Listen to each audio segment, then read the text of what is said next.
Alright. Ngayon vertical video tayo ngayon kasi ipo-post ko 'to kay kay attorney Arte Artes regarding sa ng MMDA sa kanilang ako if yung kung kung ang level ng knowledge ko sa sa e-bikes and all is the same as them. Nauna hindi naman sila gumagamit ng e-bike. Maybe may kakilala silang e-bike did not ask na may e-bike, did not ask enough. Hindi nape-pressure sila sa mga nagba-viral na video na ito e-bike niya, buisit yan, papangit yan, mga pangit sila, mahirap sila, etc.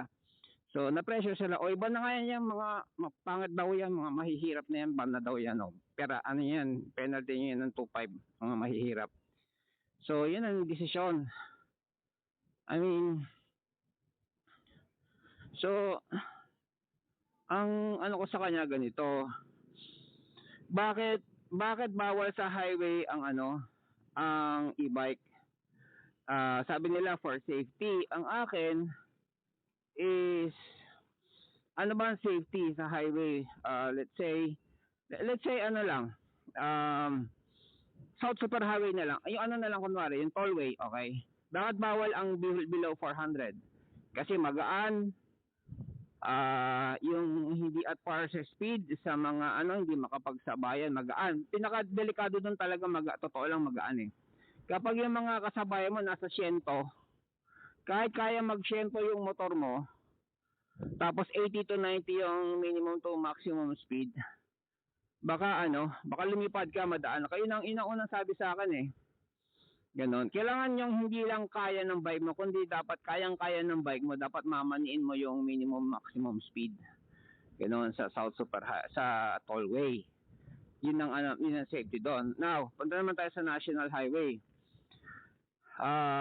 Sa National Highway nga kasi naman, meron din yung mga minimum speed, maximum speed, ganyan, na rin, na meron ding safety measure yan kung hanggang saan lang minimum o hanggang saan ang maximum, di ba? Actually sa nga di ba, sa anong lugar to, sa Commonwealth nga ang baba ng maximum, di ba, 60 lang. Ano ba yan, 60 alam ko eh, dahil sa maraming disgrasya, di ba? So ganun ang government natin eh, tayo eh, reactive tayo sa mga nangyayari, gano'n, nangyayari sa mga tao. Sinasabi na kasi, democratic tayo eh. Diba? Pag di mo sinunod yung tao at mag-e-election, baka walang bumoto sa'yo, gano'n. So, gano'n talaga. Diba? Yun ang kalakaran ng mga politiko sa atin. So, di mo naman sisisi. Kahit sabihin mo pang naka-e-bike yan si parang si Robin Padilla magsalita ang higpit kasi ng helmet ko.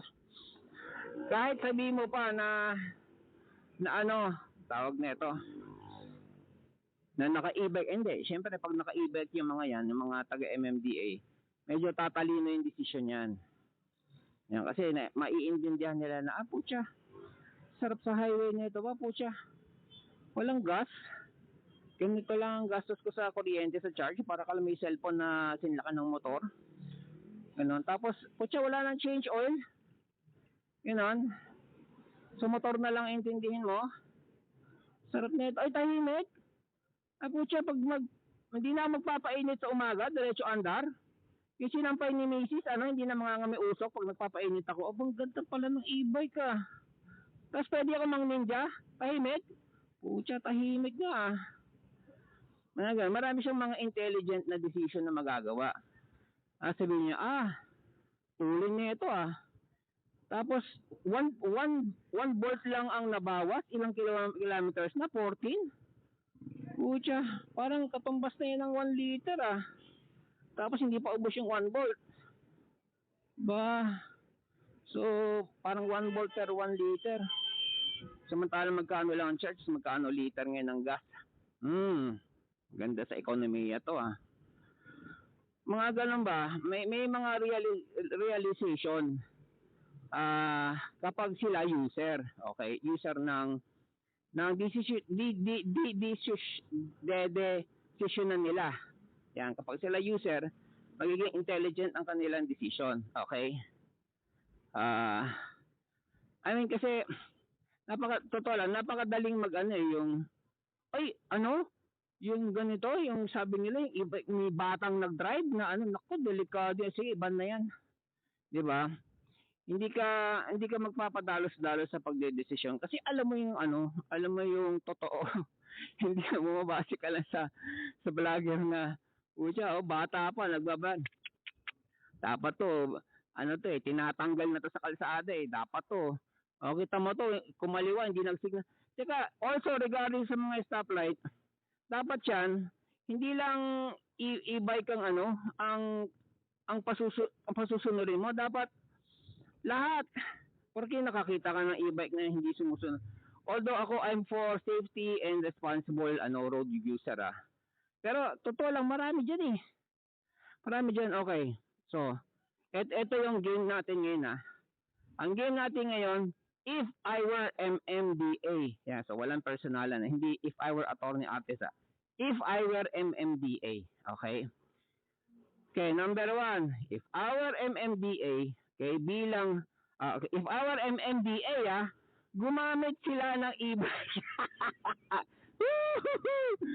Mga MMDA, mag-e-bike, mga service nyo, mag-ano kayo, manghiram kayo, mamili kayo, mag-pilot kayo. Pilot means yung mag-sample mag-sample kayo ng isang e-bike, ganyan, mag-rent kayo, ganyan, gamitin nyo.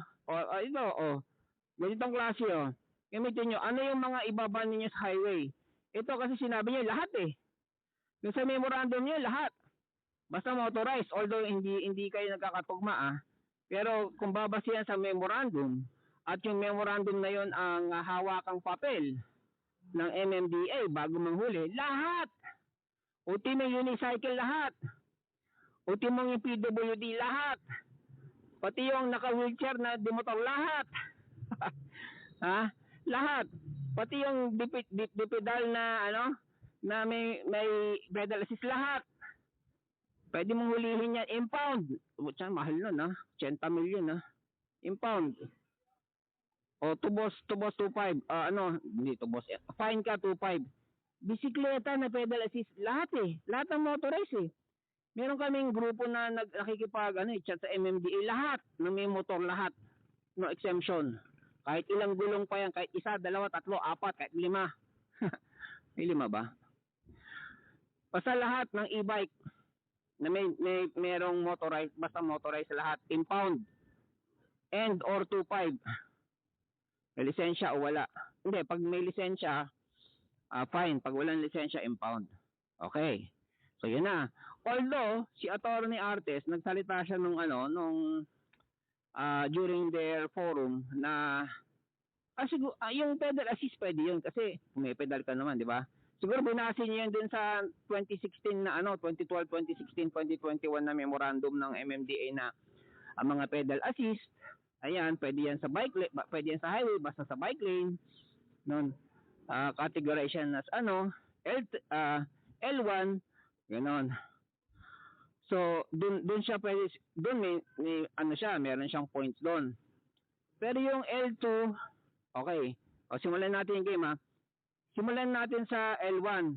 Okay, ang L1 is yung mga may pedal assist, ganyan, mga bisikleta, pedal.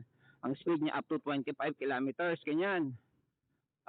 Pwede sa highway pero bike lane. L2, okay.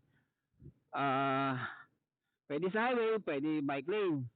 Okay, ang speed niyan 25 to 50 kilometers pero dapat siya naka-helmet. Okay. At least naka-helmet pero mag-safety gear ka naman, reflector. And ako if I were MMDA, i-require ko yung mga safety things. Okay? Mga safety na bagay. For example, reflector. Okay? Mura lang ang reflector totoo lang. Number 2, signal light. Lalo na yung mga mukhang motor na yung mga mukhang pamalengke. Okay, number 2. And number 3 dapat yun, yung signal light na yun, gumagana and ginagamit. Okay? Kasi marami dyan di ba? Oh, and balik tayo sa bisikleta. Dapat yung bisikleta, ganun nga din. Meron ding ilaw sa likod. Pag gabi, may ilaw sa harap. Ganyan, okay? Sana tayo L2, no? And pagdating naman sa L3, yung e-bike, e-motorcycle, yung mga 50 kilometers and above, okay? Yung sabihin, motorsiklo na sila. Kagaya nito, motorsiklo na, matulin na, record yung helmet, full face. Full face ang ano ko dyan, dapat naka full face ka.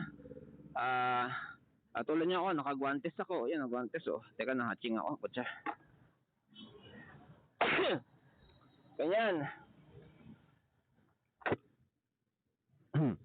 Dapat naka full face ka, ganyan. Nakapantalon, sapatos, yan, mga magchichinelas. Kasi matuling ka na eh. Dahil, especially pag nasa highway ka. Diba? So, pwede ka sa highway. Yung mga national highway. Kung ako MMDA, yan. Kasi, ibabase natin dun sa existing na batas. Existing na. Meron na existing na batas eh. I-ano mo na lang, i-re-review mo na lang. Titingnan mo na lang yung bakit ginawa yun. Kasi yung pinag-isipan na yun. Diba? Pinag-isipan na yun. And naturally, yung sa, kita nyo meron, di ba merong nagpo-post na e-bike na pwede sa, na pwede sa, tawag nito, pwede sa toll gate. Sabi niya, itong e-bike na to, katumbas na to ng katumbas na to ng 400cc, sabi niya gano'n. Paano yun? Sige nga. Kasi I remember, nung pumunta ako ng LTO, ang sabi sa akin ganito, kung magpaparehistro po kayo ng e-bike, sabi sa akin, nung tag-LTO, kailangan ng motor nyo, ang motor manufacturer nyo, dapat sila ang magde-declare ng capability ng motor mo. Ganon. Siya ang magde-declare. Na ba ako? Kaya na magsalita. Didisgrasya ako nito. Kung sino ang matikan na ako doon First time ko pumreno ng ganong kabilis Kung sino ang gumawa ng motor, siya ang magde-declare ng ng motor mo. Kasi dito sa mga e-bike, napakadaling mag-upgrade, totoo lang. Unlike sa motor, paano ba mag-upgrade sa motor? Papa-rebore ka, kung alam yung mga upgrade sa motor muffler ba, upgrade ba yan? Basta sa motor, unlike sa motor, gano'n, di ba? Rebore, gano'n kabisado yung mga sa motor. Ang alam ko lang, rebore, okay, buong makina. Gusto mo talagang tumulin, ba? Ilang cc ka, ganyan, di ba? Halimbawa, 125cc ka. Palit ka makina, yung tig 150 o 200cc tipong gano'n. Hindi, karburador, yun. Alam ko, may mga palit-palit yung karburador or may kulikot yun para lumakas sa gas, para tumulin, tipong gano'n. Medyo komplikado yung upgrade sa motor. Dito naman sa e-bike, more on kuryente. Kasi, siyempre, di kuryente to, no? So, upgrade dito, palit ka lang ng hub. Yung motor din, literal. Pero literal na motor, hindi yung may engine, Pag nagpalit ka ng hub, malaki na itutulin nun. Yung controller mo, meaning yung nagsusupply ng kuryente, tawag na ito, yung nagsusupply ng kuryente, inaano yun, i-regulate yun. Yun yung kapag nagsisilinyador ka, yun ang magbabato ng kuryente. Yun. Ayoko magtulin, puta na. Okay lang ako dito. Sige, lagpasan lang natin to. Kasi pag tumutulin ako, may higpit hawak ko sa silinyador matuloy ka medyo firm, relax, ganyan.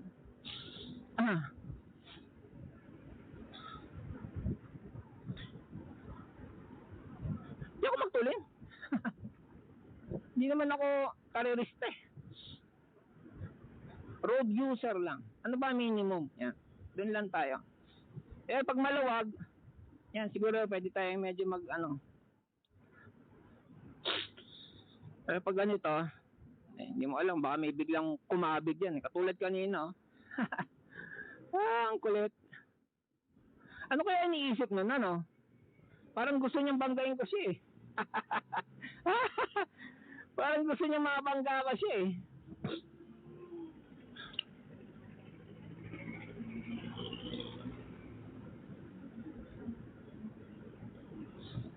Anyways, saan na tayo?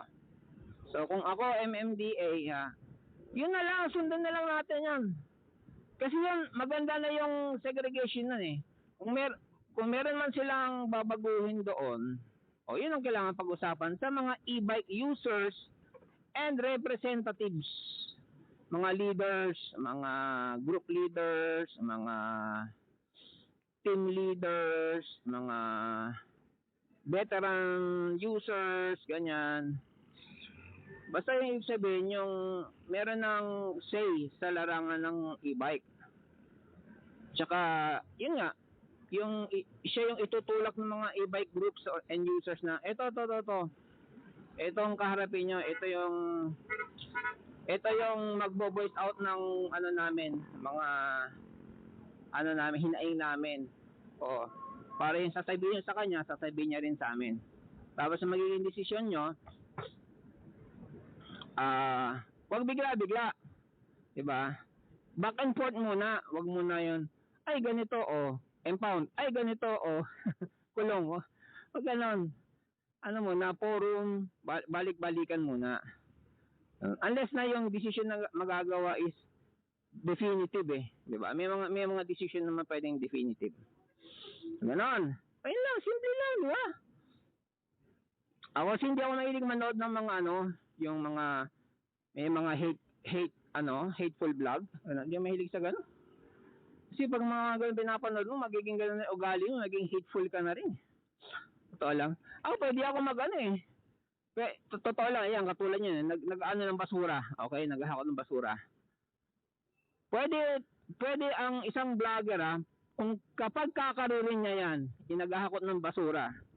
Kapag kinarir niya yan, lahat na naghahakot ng basura, lahat gagawan niya ng video, gagawan niya ng tapos mangungulekta siya ng mga comments about mga tao na oo nga nakakahiya nga sa mga sa mga foreigner, di ba? Imbes na lumilikom tayo ng ng dolyar, ng foreign currency. Kaya tayo nagmumukhang third world country lalo eh. Dahil sa mga ganyan eh. Tapos, di ba? Tapos yung video umangat. Madaling gumawa ng kung kinarir mo, gagawin mo yan months after months, video everyday, ganyan. Nakalikom ka ng comment, nakalikom ka ng view. Ang dali. Pwede. Kasi hindi madali. Pero pwede. Ang ibig sabihin, madaling kapag ganun yung inano mo na landas, napakadaling maging makaano ng reaction sa mga tao. Kasi mga tao reactive eh. Pakita mo lang, kita mo to, tumalon, bata pa, tumalon sa estribo. Pag nasagasaan yan, kasalanan niya yung nakasagasa. Samantalang yung magulang yan, nasaan? Baka umiinom lang yan ng red horse, naglalas. Diba? Madaling, pwede kang gumawa ng ng video na mag-i-stir up ng sa mga netizen. Netizen, mga lang naman yan, nanonood lang, scroll up. Uy, bata, umuti ka ng magbulungan, Ano ba to?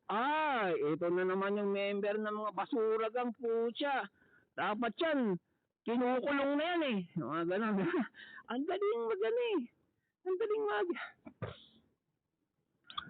daling maglipat ng focus. Diba? Diba nung may mga kamote rider, may mga nagbablog ng ganon, nagiging focus ng tao, kamote rider to o hindi nagsignal, kamote rider to diba maraming ganon? Naging hateful mga tao sa mga kamote rider, kaya naging tayo kamote rider. So ganon, pwede, mag-isip ka lang ng isang topic, diba? Tapos yung kawawang kulubi, imbes na natutulungan, kinukulong na tuloy. O baka, hindi lang yun, naghihirap na nga, ibubuli pa ng tao, duduraan pa ng tao, oy, oy, punahirap ka, pulubi ka, huwag ka dito, di ba? Magiging ano yung mga tao sa mga pulubi lalo. Imbes na tulungan, aapihin lang ng tao lalo. Tama ba yun? Ganun na bang ating society ngayon? Base lang sa social media. Samantalang meron na tayong existing na batas. Di ba? I-review na lang. I-review na lang yung batas. Meron ng batas eh. Review na lang ninyo. Pwede nyo lang ipatupad. Di ba? Ayun, so yun lang for now. Kaya kung ako yung MMDA, i-review ko yung existing na law. Yan, baka naman yun ang pwede. Kasi, okay, saan ako magfo-fall in that category? Dun sa ano, sa L3. O-fall ako sa L3, kailangan ko ng lisensya, kailangan ko parehistro ng bisikleta. Ang naging malakit lang sa rehistro ko, kasi nga, maraming ang sabi nga taga-LTO, maraming mga manufacturer or importer na hindi nagko-comply. Kung hindi nag-comply yan, hindi ko kayo ma-register. Okay. So, yun yung floating sa MMDA ngayon sa akin, LTO pala. Etong ano ko dyan. Sige.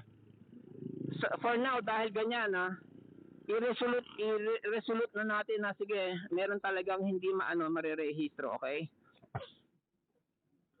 Pero kung ang speed mo ay may kapasidad, may signal light ka lahat at may lisensya yung driver, hindi ba't meron ka rin kayo na dumaan ng highway? Ang ano kasi ng ng LTO is kailangan yung registrable na yung motor mo. I mean, look at this motorcycle, yung upgradability nito, yung capacity nito. Hindi pa ba to? Hindi pa ba to highway worthy? Highway lang, national highway lang. I mean, try nyo gumamit ng ganitong klaseng motor minsan. Kasi malalaman mo na hindi siya ano man tawag doon. Hindi siya, sayang siya kung pang barangay lang yun. Yan ang term ko doon. Sayang kung sa barangay mo lang siya. Ang layo ng range nito, naka-lithium na to. Tapos naka 3,000 watts rated na to. Kita nyo, kayang humataw sa highway nito ng Kaya humataw sa highway nito ng 100. Hindi lang ako humataw kasi marami nag-u-turn dyan sa Marcos Highway. Okay, pakita ko sa inyo yung gear ko. Saan lang ako nagpunta? So, nagpunta lang ako sa Quezon City, kita ba? Quezon City. 12 kilometers lang yon. Ito yung gear ko. Boots, pantalon, jacket, long sleeve. Naka-long sleeve pa ako sa loob. Long sleeve. Leather gloves, reflector, helmet. May communicator pa kami. Full face helmet ko. Meron pa akong balaklava. Kita nyo, baka pag yung ibang naka-short lang na nagmamotor na walang helmet, baka daigin pa namin. Daigin ko pa sa gear ko. When it comes to safety. And driving din, habit din. Kita nyo naman paano ako mag-drive. And isa pa, lisensyado rin ako 1, 2, 3. Hanggang truck pwede ako magmaneho. Yun lang mga peeps. If our MMDA, re-reviewin ko yung existing na batas. Kasi, wag tayong padalos-dalos dahil may viral na video. Dahil alam naman, pwede natin malaman kung anong tama, anong mali. Yung pinag-isipan na yung batas na yan, dyan na lang kayo magsimula. Okay?